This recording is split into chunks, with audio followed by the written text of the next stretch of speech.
There's the call to order. And welcome everybody again coming here on a Saturday. Quite a bit different than the last Saturday, a bit chillier, but anyway, appreciate it. First item on the agenda is public comment period. This portion of the meeting reserved for persons desiring to address the board on any matter not listed on the agenda. And all statements that require response will be referred to for reply in writing or we place on the board's agenda for consideration of a later meeting. Speakers are limited to 3 minutes each unless authorized by the chair. So does anybody have any item they'd like to bring up that's not on the agenda? Okay, seeing, pardon me? The agenda is, well, the agenda was published. It's actually fairly short. It's going to be approval of minutes and consideration of the resolution today. So I'm actually at this point going to turn it over to Tom to deal with the consent calendar items. Okay, we have two items on the consent calendar. They're both the approval of prior meeting minutes. The first is the special meeting of August 8, 2018. Rich, you want to entertain a motion to approve the minutes? Any members of the board have any amendments, changes, revisions to the minutes? No. All right. No, I move. all right, moved. All right. I'll second, but we'll have public discussion, comment before we take a vote on this. Okay, do On the minutes? public comment on minutes? I mean, Yes. unless they were, Well, because there were some changes that were requested. And we, that's on the next set of minutes. oh, the next set of minutes, okay. Yes. Anybody on the August 8th meeting minutes? Special meeting? Okay, good. So all in favor? Aye. Thank you. Okay. The next set of minutes is from the Saturday meeting 2 weeks ago on October 27th. We've received, all these, by the way, are on the website and have been, we've received 3 requests for clarifications, and I'll read them off if I may. The first is with respect to comment FF on the draft minutes. This is a request submitted by Kevin Siegel, the attorney for Money to Burn. Mr. Siegel requested the minutes should reflect that certain, quote, unaddressed legal issues referenced in the anonymous letter left as a handout at the start of the meeting was delivered to the board members on October 25th, and that I acknowledged receipt prior to the meeting of his letter dated October 25th. The next comment is comment GG made by resident Max Straube. Mr. Straube said he requested that the minutes should reflect that he thanked the board for its work, including installation of new fire hydrants, and encouraged the board to pursue alternatives to the lease, particularly given the uncertainty that surrounded the project since the scope changed from the initial desire to repair the building to a significant expansion of the physical building and planned use. The third is a request from Evelyn Messenger.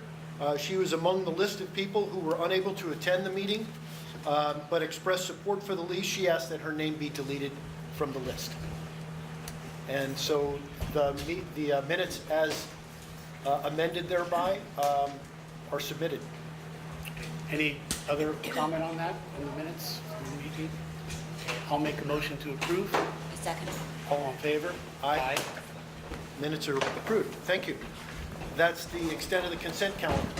So take the next. Now we're on to the action items for today, and it's one subject and one subject alone, which is the findings and the proposed lease. Recall that it's not about the design of the building, it's not about anything else other than the lease and its terms as proposed, as well as the findings that have been published in support of it. Eventually, this will culminate in a motion to approve the findings and and authorize the board and the district to enter into a lease. But it's subject, of course, to public input. As always, we welcome your input and public comments on any of these 2 items. Same traditional rules apply that always have. Please observe appropriate decorum. If you come to a public meeting, be prepared not just to talk, but to listen as well. Direct your comments to the board as a whole, please, and not to other individuals in the audience or individual board members. We're going to start with our typical or normal 3-minute limit on comments. If you represent a group, let's try to avoid duplication of comments and have just one person speak on behalf of the group. I'll be the timekeeper. We're always flexible on this. If you need a little more time, we can provide it. I'll raise my hand when you have approximately 30 seconds remaining. So before the summary of findings. Yes. The process for considering the resolution begins with a summary of the findings that have been made. These have been up on the website for a while, and I'm going to describe what the purpose of these findings is. In some cases, findings are required by the law. In other cases, they're optional, and we're going to exercise that option and provide findings because we're not required to adopt any as part of this process. But nonetheless, we've done so to give everyone a better understanding of the lease, the proposed lease, and the context in which we're considering it. The findings provide a framework for thinking about the proposed action today, which is the entering into of a facilities lease here on this property. And if we have a good framework, that'll help us make a principled decision about whether to proceed with the lease. The second objective of the lease is to provide a statement of facts that led the district to make its decision one way or another, so that we can demonstrate that the decision was based on informed, good judgment.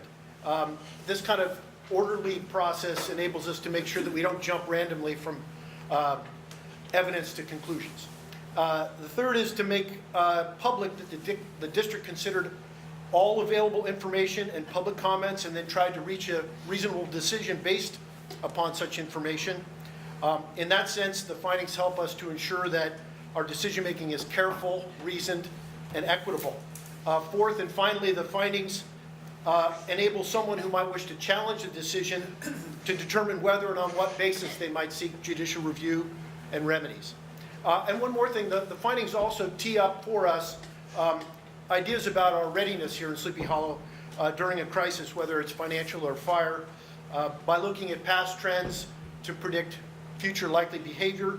This helps us to decide what we might need to explore and investigate further in the future. So what becomes of the findings?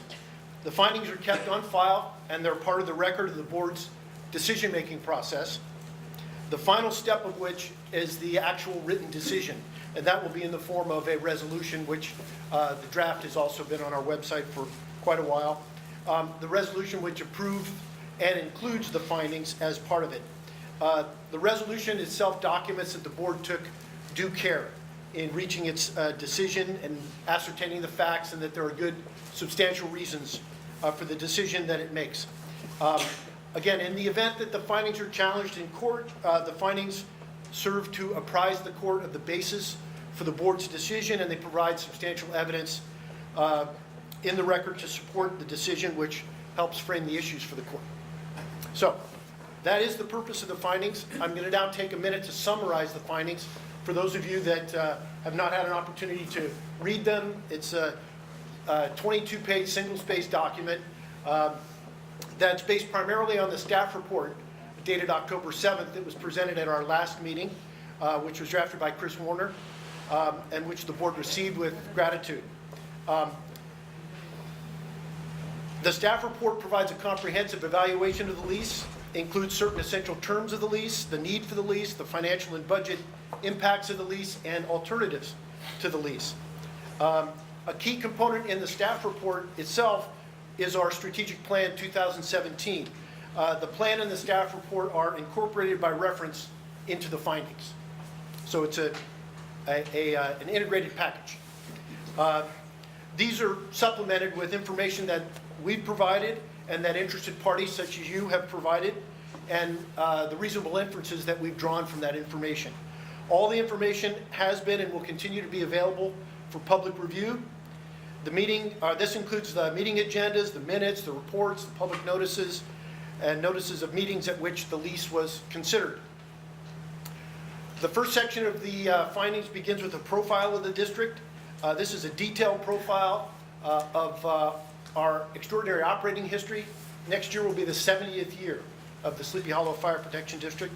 The profile includes a discussion of the district's unique location and vulnerabilities, how the district is funded and provides services, how the district achieved full voting membership in the Ross Valley Fire Department effective July 2010, and the district's current financial condition and outlook, including the affordability of the lease.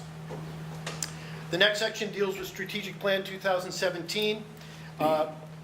including a review of the remarkable progress that has been made in implementing the plan, which is itself based upon a 108-page assessment that we commissioned of the specific risks and hazards that we face in Sleepy Hollow, and that recommends specific mitigation projects. The next section is the financial reserves of the district.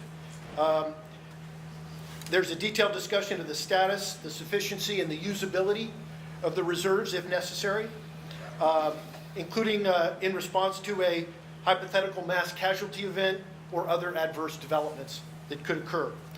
The next section is a description of the lease and its salient terms and the value to the district.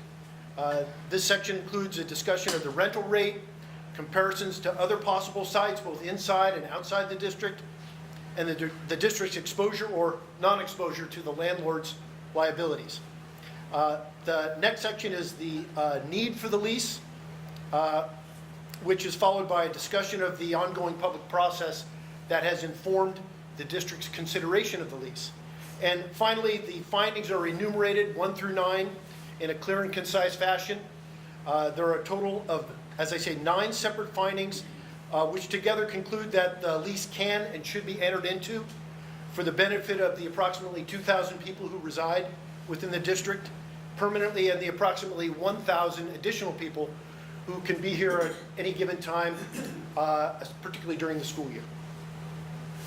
And with that, I'd like to turn it back to Rich. And Rich, you could either take some public comment initially or make your own comments if you'd like. I think we had a summary of this. I think now's a good time to take public comment. We've had a lot of it. This has been a 5-year process, so we've heard a lot, but let's give a chance to go around the room, and Tom will organize that, and then we'll conclude with our comments. If you wish to speak, please identify yourself by name and whether you're a resident of the district. We don't need to know your address, but we'd like to know whether you reside within the district. Yes, please. My name is Charles Swenson, and yes, I'm in the district, have been for decades. I was wondering, you mentioned that other sites had been looked at, and it seemed to me in looking at emergency response, having set up either a operational center and or handling of large numbers of displaced people. A 7,000 square foot building doesn't appear to me to be adequate, and we have Hidden Valley School where you've got large areas that could be used to house people that can't be in their homes.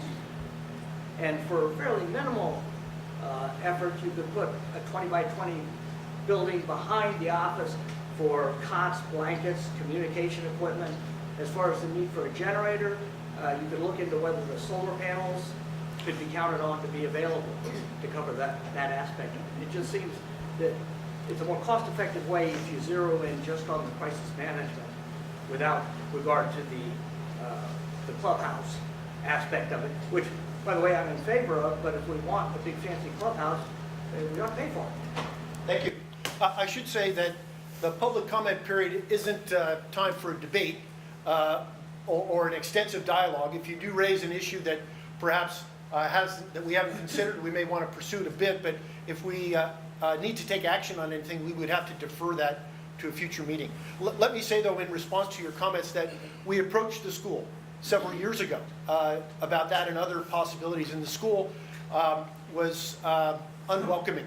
Not because that they didn't have sympathy for the circumstances that might arise, but that the state education code requires the school to have its own disaster plan for the students and staff at the school campus, and does not allow for the possibility of outside people coming in and using the school without some sort of authorization from the state.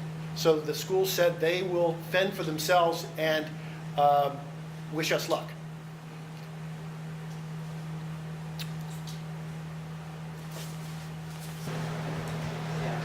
Carol Page, and I am a resident, as I'm sure you know. I do not object to a reasonable, affordable, and more sustainable project. If the homeowners build a clubhouse, it might fit your use. However, after 8 years of effort, the charitable foundation has been unable to raise enough money for the elaborate building that they want. It is not the mission of this fire district to enable unreasonable excess. The current building has given years of good service and might continue to do so if it had been maintained. Volunteer homeowner boards with varying membership support and differing priorities allowed the building to deteriorate into its current state of disrepair.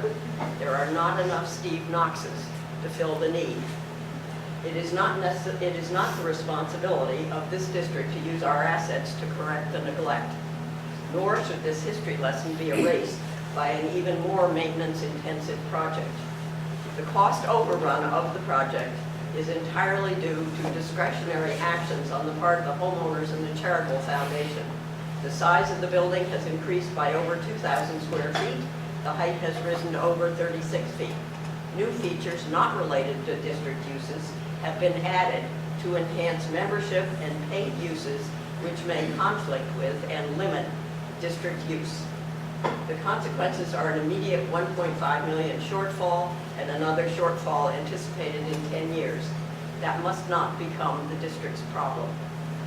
We are in a time when known risks and obvious need for fire protection and emergency response is increasing. JPA costs will increase, and this district cannot function without the JPA. Common sense, reason, awareness of community history, and fiscal realities all argue for compromise and a more modest proposal that the district area residents can support. I ask that you add my written comments submitted yesterday to the record of this meeting. Thank you. Thank you. Hi, Sean Westfall, President of Sleepy Hollow and the Fire District, also a Sleepy Hollow board member, and I've been in both meetings and heard a lot of great discussion and arguments. To the board, I commend your work and your efforts. I think as you look across our country, our communities, you see going government entities and concerns that have the fiduciary obligation for themselves to conduct business in a proper manner. The Sleepy Hollow Fire Protection Board is a legitimate entity. They are doing great work. And we've heard things like excessive clubhouse. I would encourage the board to separate what we build as a community center that is proceeds from significant fundraising with your obligation as a going concern in representing safety to this community, your obligation to have a place of business that is legitimate versus your, I think it was commented, your spare bedrooms or your dining room table. You're presenting yourselves as a help to the community. You're raising grant dollars for safety, and it's not a right or a deserving notion. It is an obligation to this community that you place yourselves in a viable entity to conduct your business. Thank you. Thank you.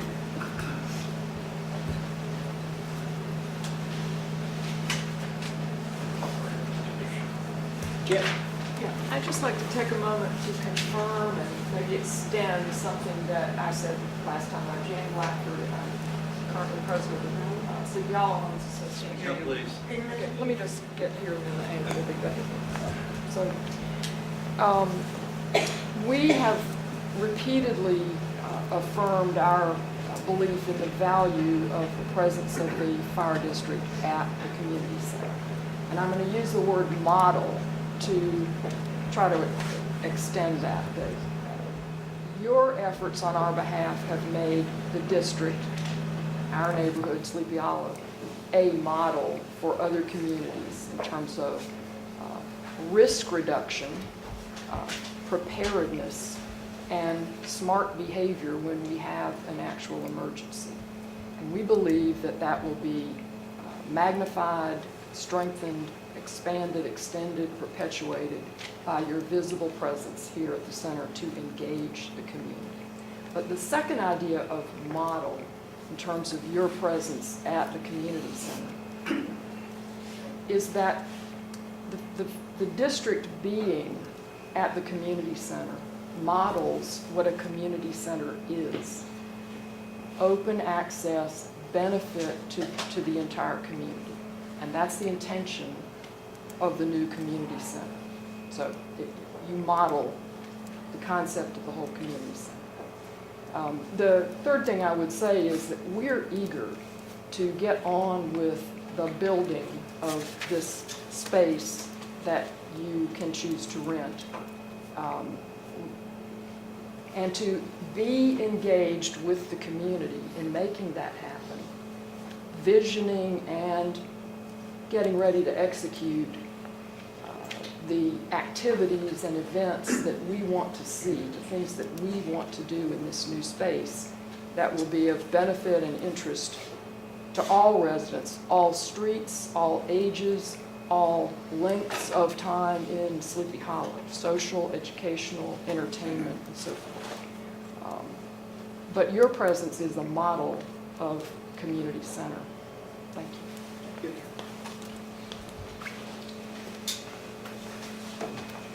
Good morning. Kind of hard to speak in both directions. Can I do this? Yeah, anywhere you want. Okay, thank you. So my name is Luke Argilla, and my wife and I are residents of Sleepy Hollow and have been for quite a while.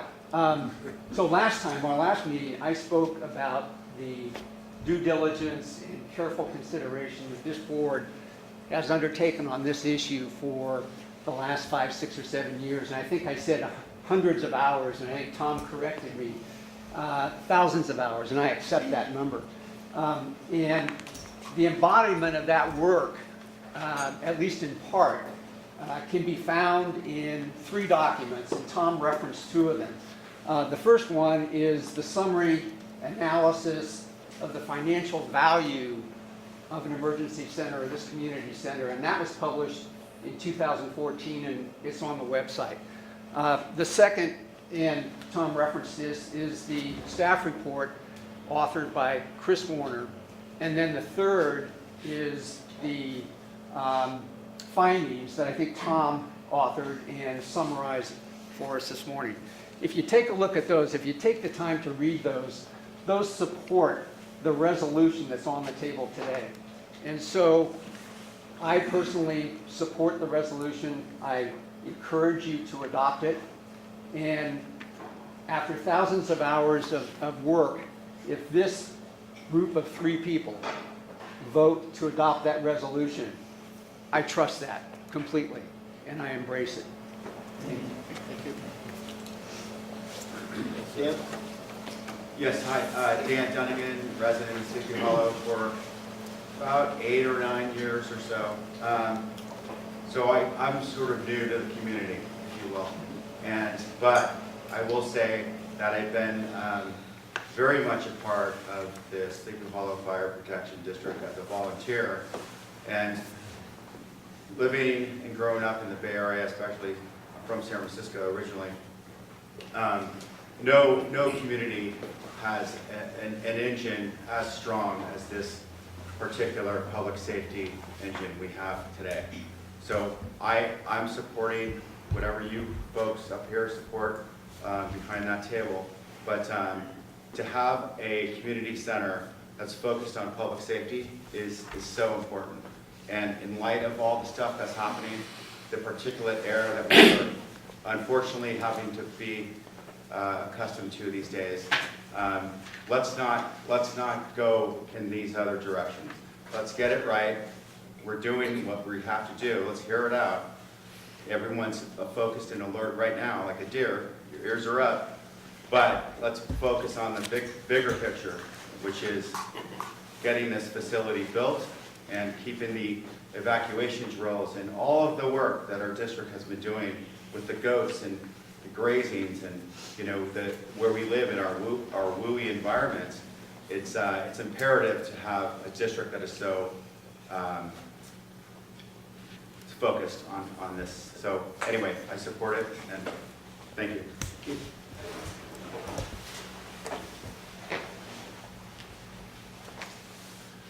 Hi, I'm Pat Dunn, and I've lived in the district for 16 years on Fawn Drive. And I really just have one question, not even a question, but a statement. In your draft term for the lease, you said that if the homeowners association doesn't provide you with a certificate of occupancy, I believe I'm getting this right, by January 1st of 2020, then the district has the right to walk away from the lease with 30 days written notice. And then in the actual lease itself, that proposed lease, that disappears. And it seems to me that you got, the fire district has an incredible asset here, because I think everybody knows this cannot get rebuilt in the way the homeowners association is proposing without your assistance. But it seems to me you're giving away your biggest asset if you let that term go. So I would just like to say that I think that should stay.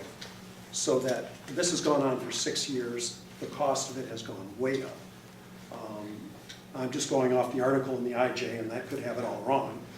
But John Grubb said that they need to raise, the homeowners association needs to raise another 1.1 million. And I've looked at the 990C forms, and I think the last go round they raised 850, 875.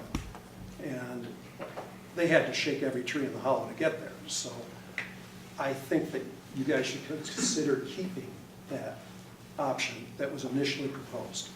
That's all I have to say. Thank you. All right, seeing no further comment? Yes, please. Hi, Peg McAllister. I've lived in the district for over 35 years, and I would like to encourage the board to adopt the resolution. And the reason for it is not so much, I mean, I love the back end piece of it if we need evacuation center, but I like the visibility of the preparedness and the work you've done.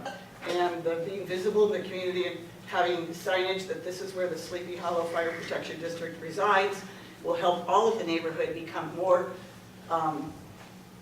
prepared. And all the work you've done in advance of helping us, as was stated, with the goats and with evacuation drills and everything, I applaud, and I would like to see it continue, and I think the visibility is very important in the community. Thank you. Thank you. Go ahead, Pat. I'm Pat Grubb, and we've lived here a long time. And my husband and I, and some of our children, all our children. I'd just like to say thank you to the three of you for the effort you've done, for the effort you've put in, for how scrupulous you've been in trying to do the best you can do. And we applaud you all for that. And we want you to build this. We want you to enter into the agreement or get this built, help us get this built. And to have you, as several of you people have said, have you here is going to make such a difference, and particularly when we're hearing what we're hearing from the north. We need more safety awareness. We need to be on the go, ready to lead, ready to do what you all say. And thanks very much. I was going to be silent, but Pat's comment touched on something that I was going to come down here and say. Yes, I'm Don Briggs. Moved into Hollow in 1974. I live at 140 Sleepy Hollow Drive, which is up on the hill. So like new homeowners, we took lots of photos, but a lot of them were of the scenery that we're looking out at. And I was looking at those photos in the last week, and quite different today. We are, I can't see the homes anymore across the valley on the hillside. They're all covered with trees.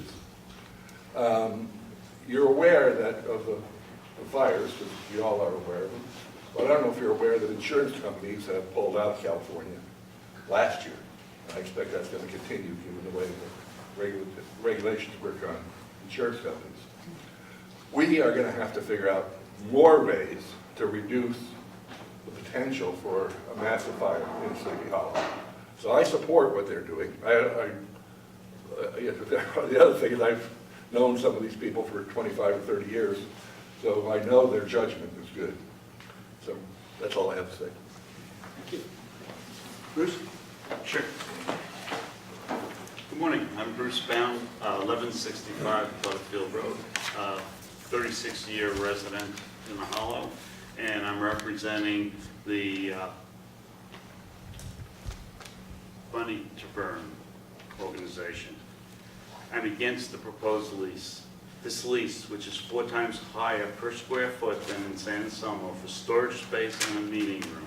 It is not about prevention and protection. It's a misuse of public funds. I have no problem with the homeowners rebuilding the clubhouse, but with honesty and using their own money. The Project started in 2012 at 5,000 square feet and now is over 7,000 feet and square feet and over 36 feet high.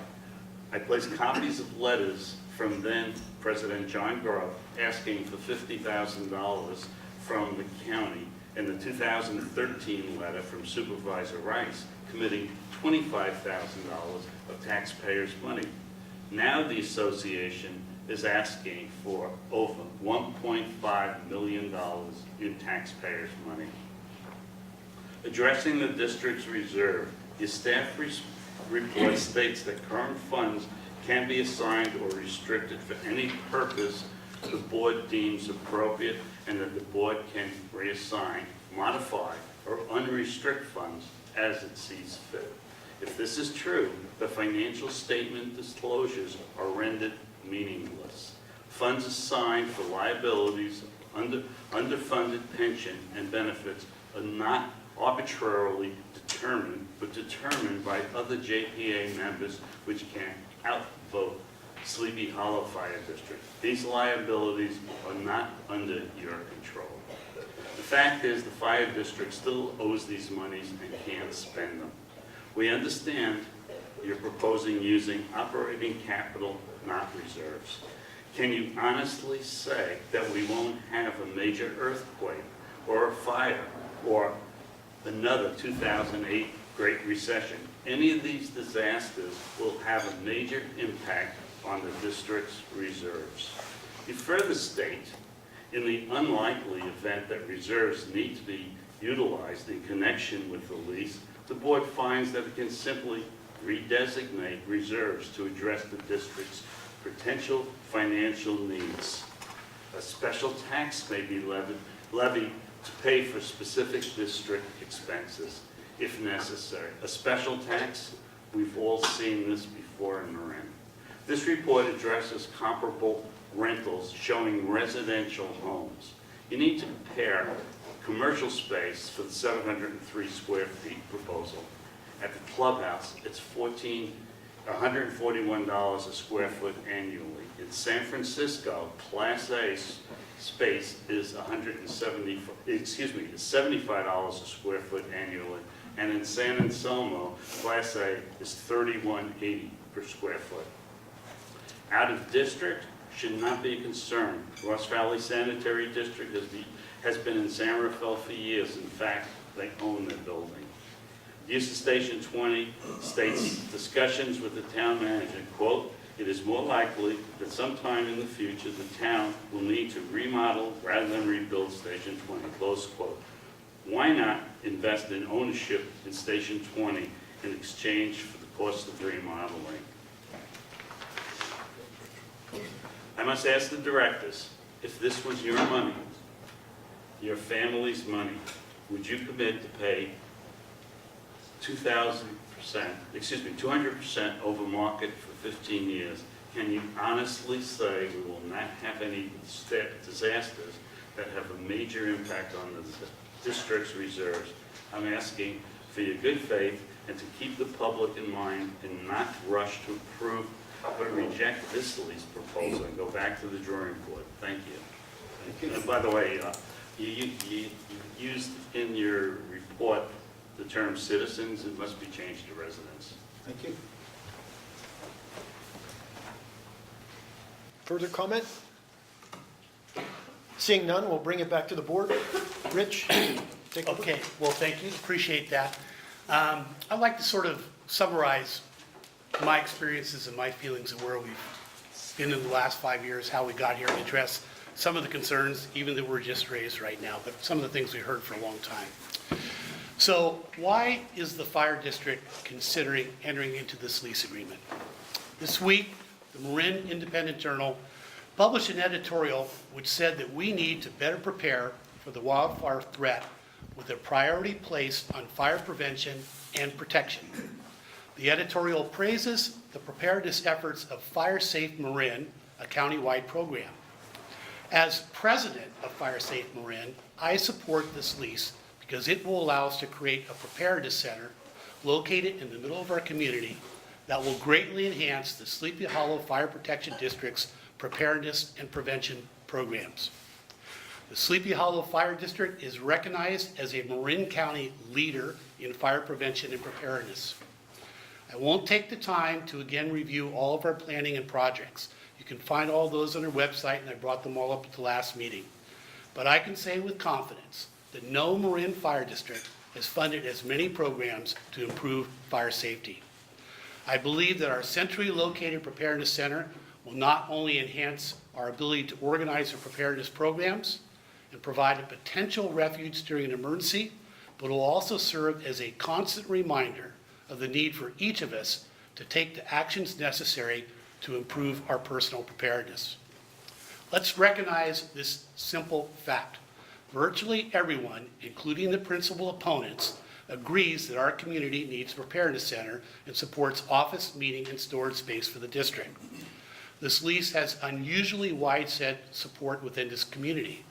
Well over 100 district residents have taken the time to provide testimony at meetings and sent email comments to us with over 90% in favor. This is not only a high participation rate, given our overall population, but is a reliable barometer of the sentiments of this community. Finally, this lease is both affordable and fiscally responsible, will not negatively impact our ambitious preparedness and prevention programs, does not raise taxes, and is quite simply the right thing to do to make our community safer. Our early discussions and public hearings focused on finding a site in Sleepy Hollow that could be used as an emergency disaster shelter with additional space for office meeting, training, record storage, and educational materials. Over time, and as a direct result of the North Bay fires, that vision has evolved into the need for a facility perhaps best described as a preparedness center, a facility located in the middle of our community that will serve as a constant reminder of the necessity to prepare for disasters, a site that will be used to provide information to the public, hold meetings, conduct trainings, organize our community preparedness coordinator program, and provide an office for the district. In addition, the center could be used as an all-hazards emergency shelter containing emergency power, heat, medical, and other emergency supplies such as flashlights, hand tools, portable generators, food, water, cots, etc. Hopefully, we will never have to put it to this use. We recognize that in the event of a truly catastrophic wildfire, like the North Bay fires or the Camp Fire in Paradise, we may need to evacuate outside of Sleepy Hollow. But that is the rare event. It is more likely that we will experience a small to medium fire.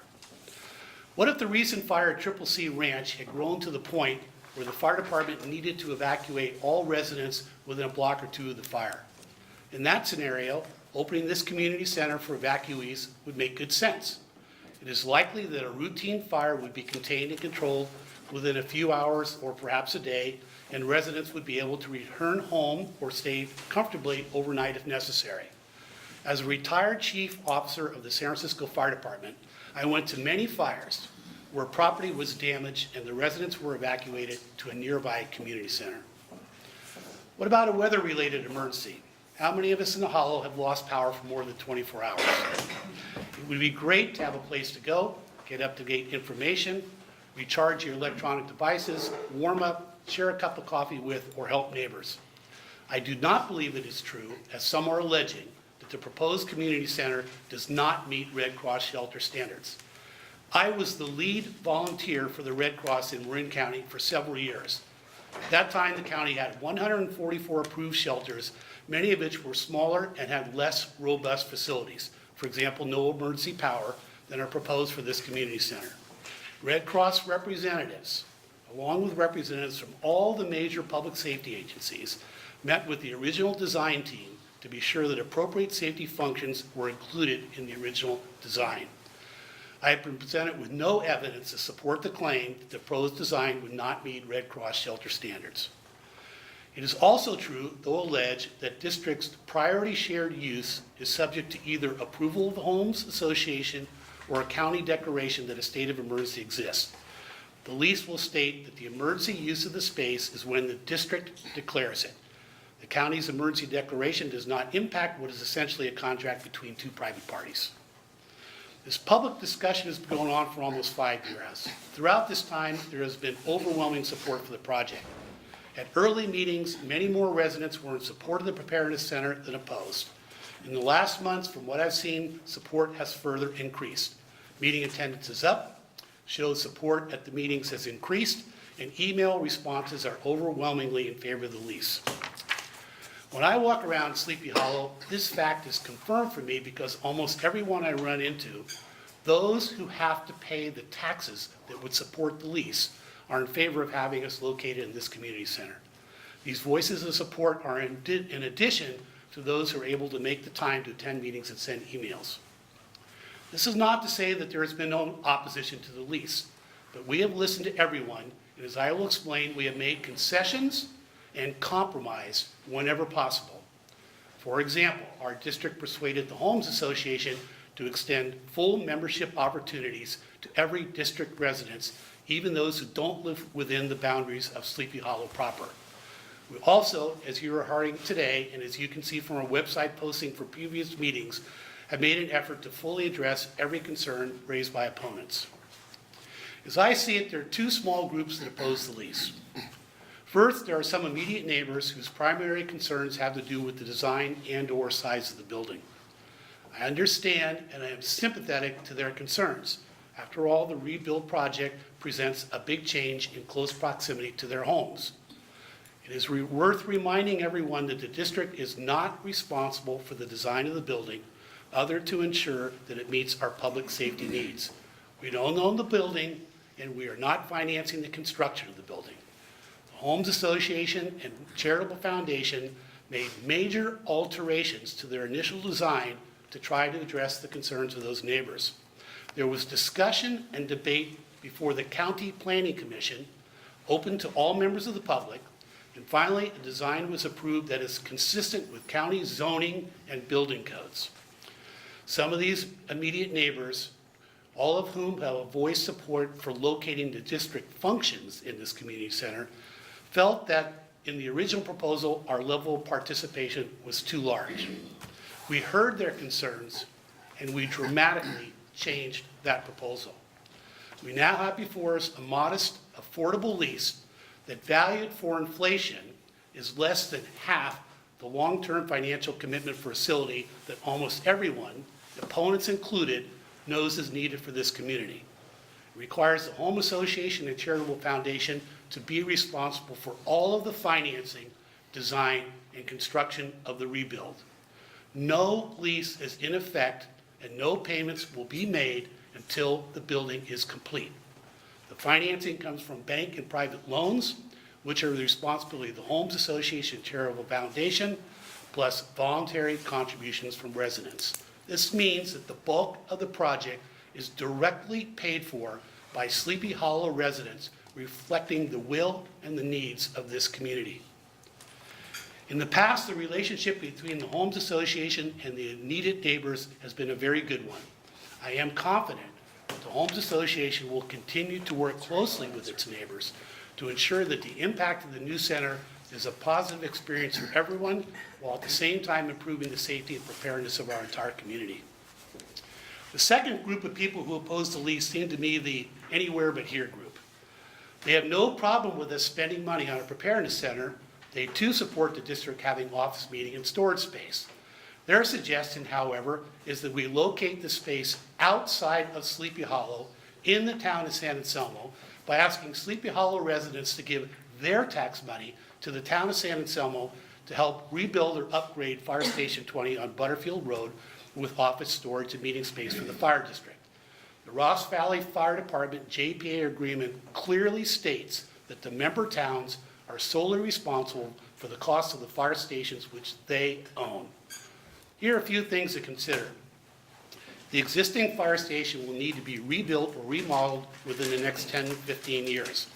A new fire station alone will cost $7 to $10 million, in part because of stricter building codes for fire stations. A current rebuild of the station in Tamaulipas has support to cost to $9 million. Stations 52 and 57 in San Rafael have come in at over $19 million. The added cost of office, meeting, and storage space will add millions to the construction budget and size of the project. There is no way we have any leverage to secure the favorable lease terms we have before us. Next is the issue of impact on neighbors, just like we have here. Will San Anselmo neighbors be receptive to Sleepy Hollow residents coming to their neighborhood for weekend and evening meetings and training, parking issues, and everything that goes along with it? What about their design concerns with a structure that would need to be much larger than a basic fire station? And as a retired firefighter, I can tell you that firehouses are not intended for use as emergency shelters. Quite simply, there is no merit to that proposal. In addition, there are issues related to whether Station 20 can be rebuilt at the current site due to the fact that it's built over a creek and San Anselmo does not have the funding this time for such a project. The Anywhere But Here group also suggests the district should spend more money on vegetation management. Fine idea, I support that 100%. We are already outspending our neighbors and lead the county in this area. In fact, as I've said before, we plan to expand our vegetation management programs. In addition to the substantial annual expenditures for fuel removal contained in our annual budget, we also have reserve funds available for additional fuel reduction works if necessary. But let's be realistic. There's only so much of this type of work that we can do. The district does not own any land. Landowners do have a legal responsibility and obligation to safely maintain their property, and understandably, nobody wants to clear cut Sleepy Hollow. We value our beautiful open space and our landscaped properties. The district will continue to create and maintain our shaded fuel breaks, evacuation routes, fire roads, and strategic defensible space. This group has also recommended that we fund a program called FirstNet because they consider the public safety emergency radio communication system and cell phone coverage in the Hollow to be inadequate. I've addressed this issue in past public meetings, and you can find my prior remarks on our website. But here's the short version. The Marin Emergency Radio Authority system, called MIRA, is not used by civilians. It is for public safety personnel. This week, I again checked with our Ross Valley Fire Battalion chiefs, and they state that there are no coverage problems in Sleepy Hollow, and the MIRA radio system is routinely used by our firefighters. It will soon be replaced with a brand new system that will be even more efficient. FirstNet is actually called the First Responder Network Authority. Here's a direct quote. Purpose of FirstNet is to establish, operate, and maintain an interoperable public safety broadband network. Note the words first responder and public safety. This is a system to move large amounts of data between public safety personnel, such as a local fire department to a county 911 center. It has no application in Sleepy Hollow. We have no need to move large amounts of data between ourselves and public safety personnel, and the system is not designed to interface with civilians. It's true, cell phone coverage is poor in Sleepy Hollow, but neither the MIRA system nor FirstNet are designed to be a replacement for poor coverage. Our board is on record as supporting better cell phone coverage, but new cell sites mean potentially more EMF or electromagnetic field radiation. There is controversy on this issue, and the Marin Board of Supervisors has it under study. Meanwhile, we are moving forward with acoustic testing starting next month to install a siren in Sleepy Hollow as a fail-safe warning system. Finally, the Everywhere But Here group is spreading inaccurate and misleading information about our finances. Simple fact, we have substantial and ample reserves. There is no restriction on our use of up to almost $4.5 million from our reserve for any project or need deemed appropriate and necessary by the board. The board can assign funds to any purpose without restriction by outside agencies. To say, as they do, that only $230,000 of reserves is free and clear is simply misleading and wrong. For example, the board could elect to use reserve funds to purchase a house in Sleepy Hollow, tear it down, build their own facility at a cost in excess of $3 million, but of course this would be fiscally irresponsible. Our liabilities as shown on our balance sheet are substantially less than our total cash reserves. These liabilities, primarily pension and benefit related, are being paid down through our annual share of the expenses of the Ross Valley Fire Department. Only in the event that our fire district was dissolved, which is not going to happen, would we need to write a check to cover our liabilities. We would still be left with well in excess of $2 million in cash, free and clear. I have reviewed all of these financial issues on multiple occasions with our auditors, and they are in complete agreement with my statements. Most importantly, we are not relying on our reserves to pay for the proposed lease. We have sufficient net revenue to make the lease payments through our normal budgeting process without negatively impact our extensive prevention and preparedness programs. Nor are we in any way responsible for loans or other financial obligations of the Homes Association or charitable foundation. And if there were a catastrophic fire that destroyed Sleepy Hollow, it would not deplete our reserves, nor would we need to worry about lease payments, then there likely would be no more community center. In the last week, the Anywhere But Here group appears to have taken a new position and decided to join the group with concerns about the design and size of the building. I consider this a step in a positive direction. Go to their website and you will see that they now have no problem with us entering into a lease with the Homes Association as long as they get their way to change the size and design of the building.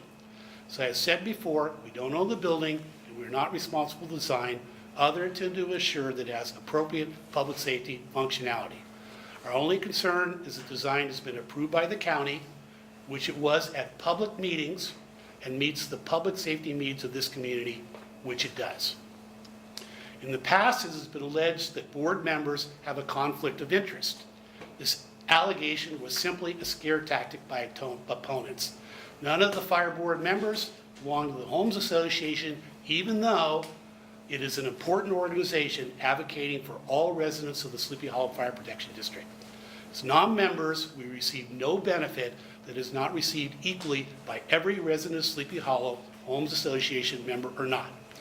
On the other hand, as a non-member, I look forward to receiving the added public safety benefits of having a preparedness center in the middle of our community. I have listened carefully to testimony during many public meetings, read all the comments, and given a lot of thought to all the concerns that have been raised over the last 5 years. But I've yet to hear an argument that would dissuade me from voting for this lease. On the other hand, I've heard many arguments supporting the substantial safety benefits that a preparedness center will bring to our community and the fiscally responsible terms of this lease. It is common practice for public agencies to lease space in buildings owned by private entities. The lease is both affordable and financially prudent, particularly when considering that the annual payments do not increase over the 15-year period of the lease. Furthermore, simply dividing the rental rate by the square footage of the office and storage space is not representative of the value we are receiving. We are leasing in a central location with parking. We have use of large meeting and classroom space, and the building will have emergency functions such as bathrooms with access for functional needs, shower, and emergency power, which could be used by all of our community in the event of emergency. When you factor in inflation over 15 years, this lease is a real bargain and less than half the original long-term financial commitment that was originally proposed. The fire district is not providing a fiscal basis for the project. Instead, the project is financed by loans guaranteed by the property owners and contributions from interested residents. Critically important to me is the overwhelming support voiced by this community in favor of this lease. It is my job to represent the overall interests of the people who elected me. We addressed all the concerns that have been raised over the last 5 years, though some may not be satisfied with our response. I wish I could satisfy everyone, but that is not the way the world works. All major projects have opponents. I hope those of you who still have concerns will fairly and objectively evaluate the facts which we have presented today in both this response and our findings, and please respect the will of the vast majority of Sleepy Hollow residents. I was going to end it at that, but late yesterday, I received an email from Gero Page, It contains a number of questions which she states were raised in the past and have not been answered. I personally feel that all the important material questions have been answered. You've heard my response to all the major issues, and you've heard what we said at previous meetings. I didn't have a lot of time, but just in fairness to make sure that I've tried to respond to all the questions that we've heard, I'm going to give a quick summary of my response to the questions she raised yesterday. There were questions about maintenance issues such as generator testing. This will be addressed in the final lease. Generator installation will comply with all county safety and building codes. This question about the status of the 5,000-gallon water tank, that was not included in the permit process. It was eliminated in favor of bottled water storage and use of pool water for toilets and showers, which is much more cost effective. There were questions about finance and the status of reserves. I think I have really exhausted that topic here. Is the lease financially prudent? I think I went over a lot today. It's commonly said $1.5 million, $1.5 billion. Put in $1.5 million divided over 15 years and factor in inflation, costs of living, and all the rest of that. And you tell me what it comes out to. A question was, well, have we brought all of this up with our auditors? Yes, I've had a lot of conversation with our auditors. They are also confident we have adequate reserves, as I described them, and sufficient annual revenue to pay for the lease without jeopardizing our preparedness programs. There's a question of whether or not the Homes Association can raise sufficient funds for the project, but the fact is that's their responsibility. The lease only goes into effect if the project is built. There were questions about the expenses of the JPA, the member towns. What if the price goes up and we can't afford it? I've addressed this at previous meetings before, but we're actually in a very strong position because our financial system is stronger than the towns of Ross, Fairfax, or San Anselmo. We have greater reserves.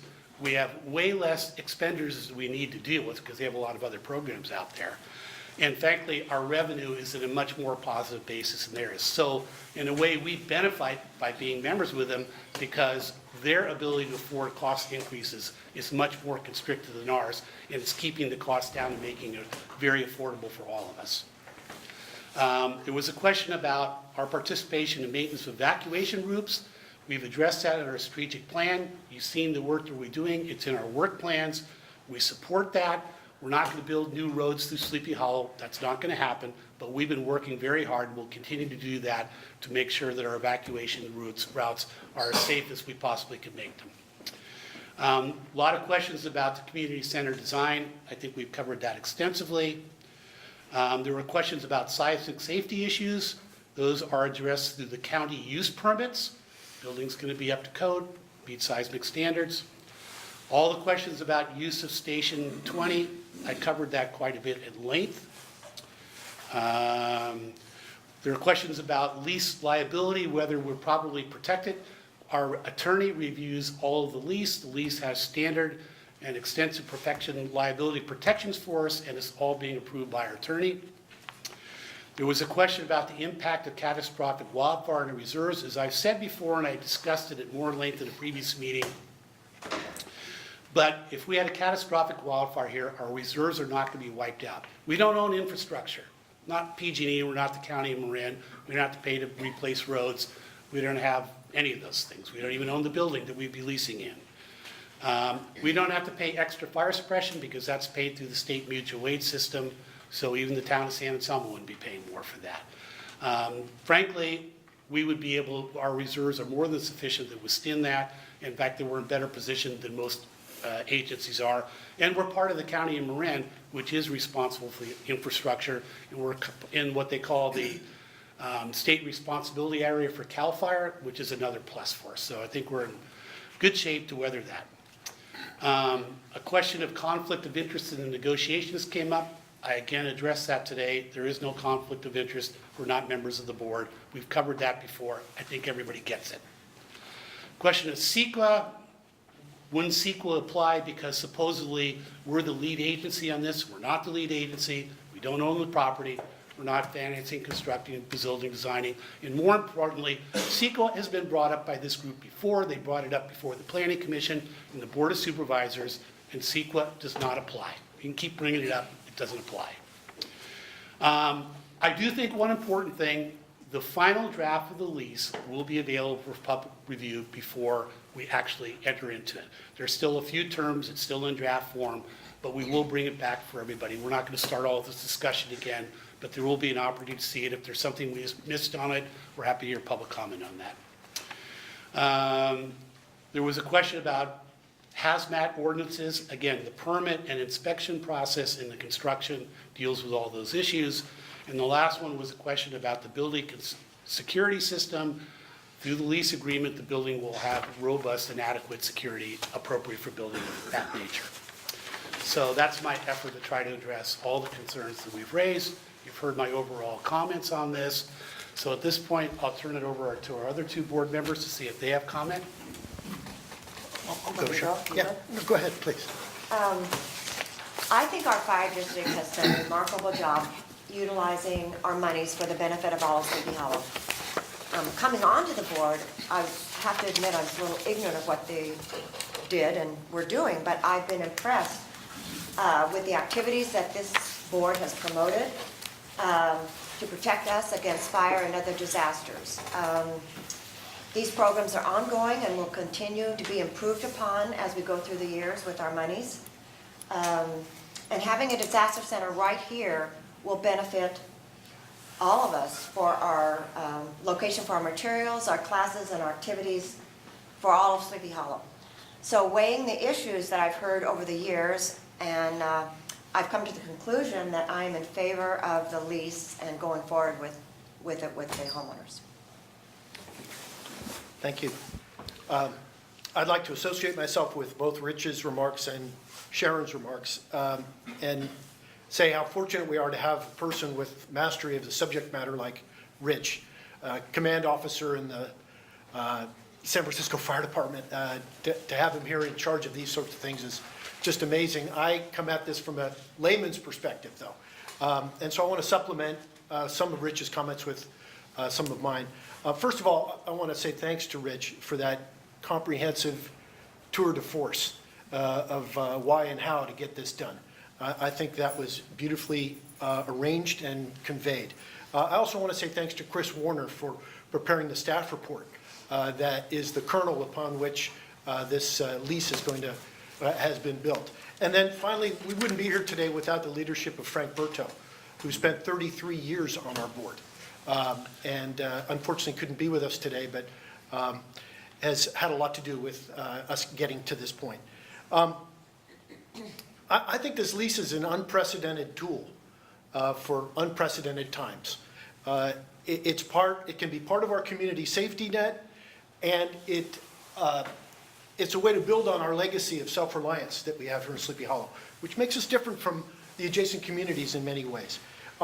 As Rich mentioned, it provides a center for the coordination of day-to-day activities, organizing prevention activities, also gives us that shelter capability as an ancillary benefit in the event that we need it if there's a catastrophic fire or other emergency. Really, it ticks all the boxes as far as I'm concerned. I think it also reflects the values of the district. The support has been almost uniform from the very beginning. It's been said that fewer than half the residents in Sleepy Hollow have expressed their support. Well, that's true. Not everybody has taken the time to express their support. But the people who have expressed their support, or the people who have expressed an opinion, about 90% have expressed their support. So I do believe the taxpayers think that they're going to get their money's worth, and I concur. Fortunately, there's been a lot of bi-directional communication in this process. Nobody's comments have been shrugged off. Everybody's comments have been listened to. Everybody has skin in the game here. And we are committed to providing as much information and insight as possible. All you have to do is come to my home office and see the banker's boxes full of emails that I receive and reports and commentary.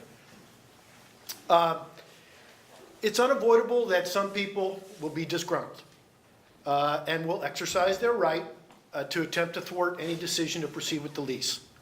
They'd like to draw out the process a little longer if they can. Some of the criticism has been credible, and we've made changes. Some of it has been less credible. And some of it has been, frankly, very unhelpful alarmism that has not been in the interest of the community or the project. Everybody would be well served to do some good old fact checking on this. And you can go to our website for more information there. The reason I say this is because when one person's narrative takes precedence over the facts, the truth suffers. So understand that we've tried to be as transparent as we can about this. We've put in lots of effort to make sure that we have the facts nailed down. And as is often said, you're entitled to your own opinion, but not your own facts. We can't live on past accomplishments. The window is now to do something like this. The fires are more savage and horrific today than they've ever been. The built environment that we've got here is fine. We've got codes and rules about building materials and landscaping and zoning, and all that's necessary, but it's not sufficient in this day and age. My concern in particular, and Rich knows more about this than I do, is this home ignition zone, the area immediately around your house. Yes, we're doing all this great stuff up on the ridges with the goats and the fire crews and all the clearances that take place, but this ignition zone around your house and the immediate surroundings is where the fire starts and where we need to put so much of our effort. And that's going to take a lot of mobilization from everybody in the community, for everyone to do it at their house. Combustion starts from sparks and embers in many cases, even after the fire front has passed through. Even if houses are intact, they can still catch on fire later. So we need to harden our houses themselves. And we can do that. I realize it's going to be expensive and time consuming, but we can do it and still have attractive landscaping and be bio-friendly and all that, but make ourselves a lot more fire safe and fire resistant. There's a social consensus that has to be arrived at here, and that is that we all need to do this. All of us need to do this. I've read somewhere that social scientists say it takes 25 years plus or minus, almost a generation, for a good idea to embed itself in society. We don't have 25 years to get around to making things more fire safe here in Sleepy Hollow. We need to do this now. And one way to jumpstart it is through this community center. Remember that the fire problem we have here is a contagion phenomenon, right? It's a little bit like vaccines.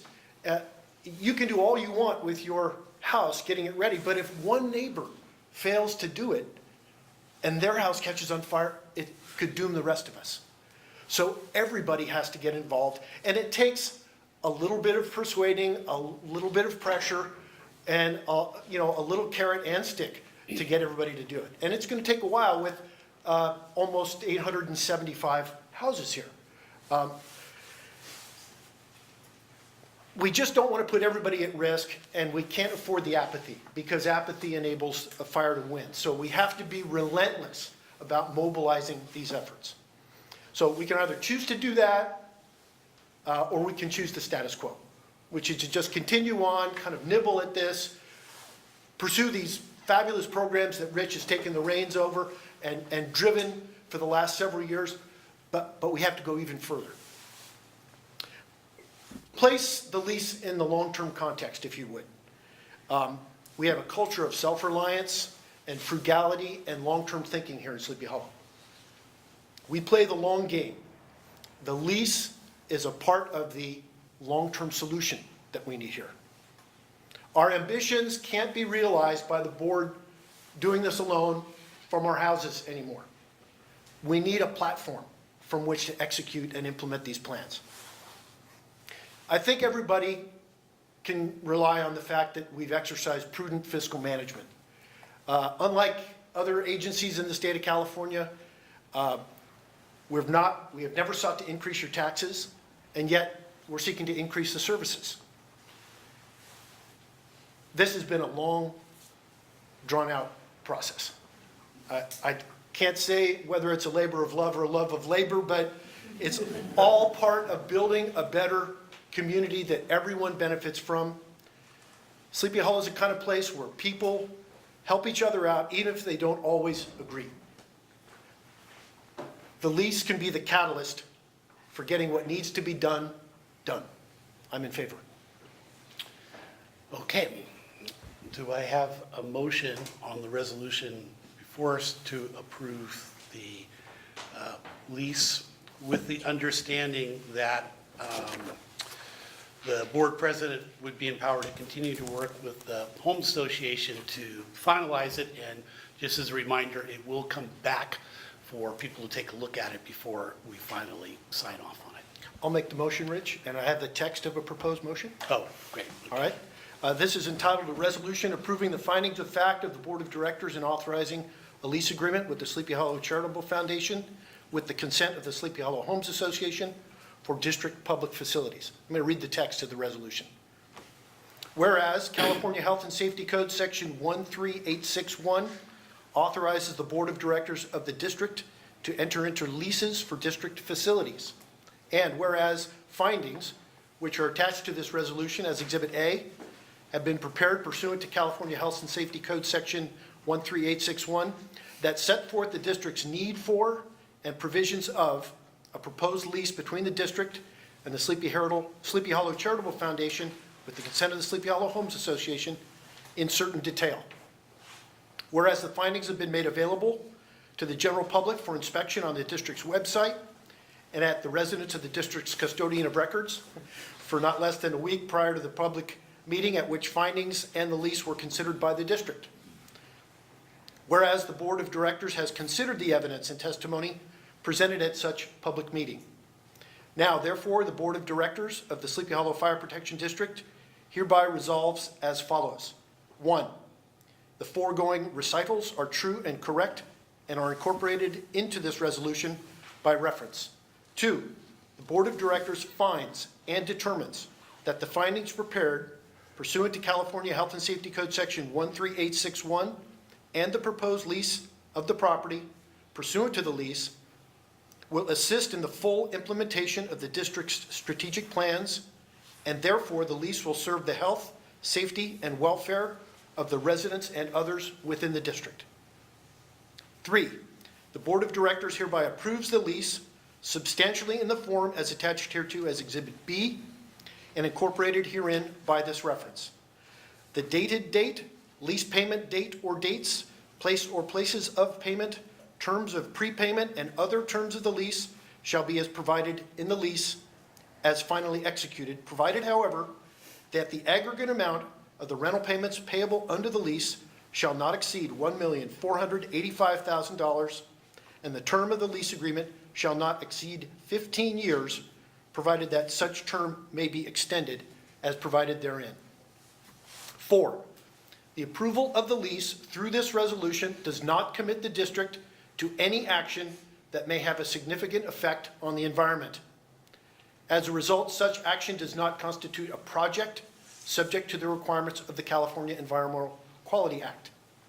5, the president of the District Board of Directors is hereby authorized to make final changes to the lease that are consistent with this resolution, and the president is hereby authorized to execute the lease and any other documents reasonably necessary to effectuate the provisions of the lease, to take all actions on behalf of the district, to enter into any amendments or modifications, including without limitation exhibits, to the lease that the president determines in consultation with the district special counsel are in the best interests of the district, do not materially increase the obligations or liabilities of the district, and are necessary or advisable to complete the transaction and effectuate the purposes and intent of this resolution, and are in compliance with all applicable laws, all subject to final review and approval by the district's special counsel.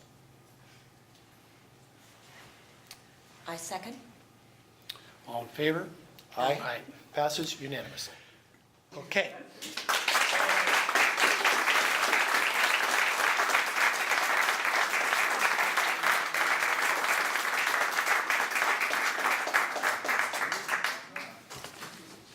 Okay, next is any board requests for future agenda items, questions, comments, staff, director, et cetera.